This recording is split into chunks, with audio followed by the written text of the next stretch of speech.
মাত্র 100 টাকায় গরিবের টাঙ্গুয়ার হাওর। এই সিজনে টাঙ্গুয়ার হাওর ট্রিপের জন্য যাদের বাসা থেকে পারমিশন দিচ্ছে না, প্রপার গ্রুপ নেই অথবা পকেটে টাকা নেই, তাদের জন্যই ঢাকার ভেতরে মিরপুরে খুব কাছে আমি খুঁজে বের করলাম গরিবের টাঙ্গুয়ার হাওর। জোকস অ্যাপার্ট, এই প্লেসটা অনেকেই চিনেন। এটা হলো দিয়াবাড়ি কাইকিং। এটা কিন্তু উত্তরা সেন্টারের কাইকিং প্লেসটা না। আমরা ওই প্লেসটা অ্যাভয়েড করি অ্যাজ ওটা অনেক বেশি ক্রাউডি।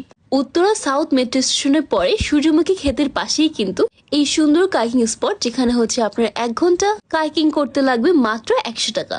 আমরা যেদিন গিয়েছিলাম সেদিন এত সুন্দর একটা ওয়েদার ছিল, আর কাইকিং স্টার্ট করা মাত্রই ঝিরিঝিরি বৃষ্টি পড়ছিল।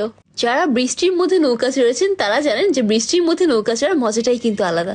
এই কাইকিং স্পটের আরেকটা বেস্ট পার্ট হলো এটার পানি কিন্তু অত বেশি গভীর না, সো আমরা যারা সাঁতার জানি না তাদের জন্য কিন্তু তেমন কোনো রিস্ক থাকছে না। কাইকিং শেষে এনজয় করলাম গ্রামের স্টাইলে হাতে বানানো কফি। যদিও কফিটা অত একটা ভালো ছিল না, বাট এত সুন্দর একটা কাইকিং এক্সপিরিয়েন্সের পর একটু তিক্ত কফি খাওয়াই যায়। একদিন সময় করে কিন্তু ঘুরে আসতেই পারেন। আল্লাহ হাফিজ, থ্যাঙ্কস ফর ওয়াচিং।